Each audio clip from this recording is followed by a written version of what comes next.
నొప్పి నా వల్ల కావట్లేదు అమ్మా. వెంటనే డాక్టర్ గారికి ఫోన్ చేయాలి అమ్మా.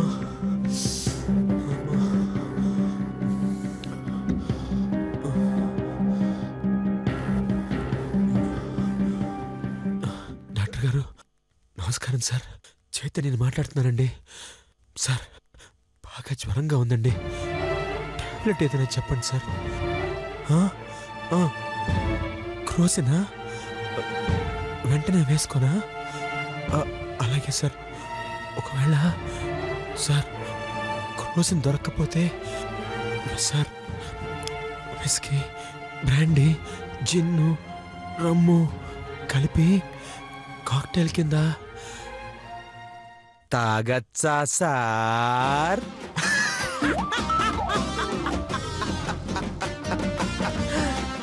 ఈ రేంజ్ లో బిల్డప్ ఇస్తా, నాకు జ్వరం వచ్చినట్టుగా యాక్ట్ చేస్తా. నేను మంచం మీద, అది కింద పడుకునేలా చేస్తా. రాత్రంతా దాంతో నా కాళ్ళు పట్టిస్తా. దాన్నొక రోజు మొత్తం నా పని మనిషిని చేసుకుంటా. ఎలా ఉంది చైతుగాడి ప్లాను? చేతు పడుకున్నాడమ్మా? తెలీదక్కా. ఇందాక టాబ్లెట్ వేసుకోవాలి, పాలు కావాలి అన్నాడు. కాచేసరికి లేట్ అయిపోయిందమ్మా.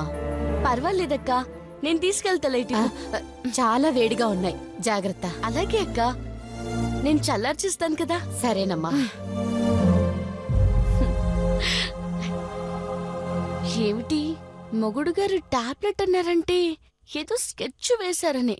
చూద్దాం ఏ రూట్లో వస్తున్నారు.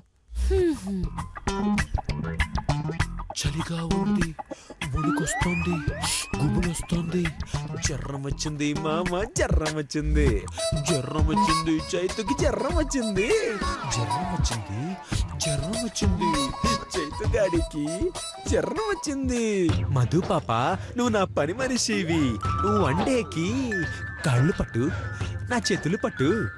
కాళ్ళు పట్టు, చేతులు పట్టు, కాళ్ళు పట్టు, చేతులు పట్టు. జ్వరం వచ్చింది, జ్వరం వచ్చింది, నాకు జ్వరం వచ్చింది, జ్వరం వచ్చింది.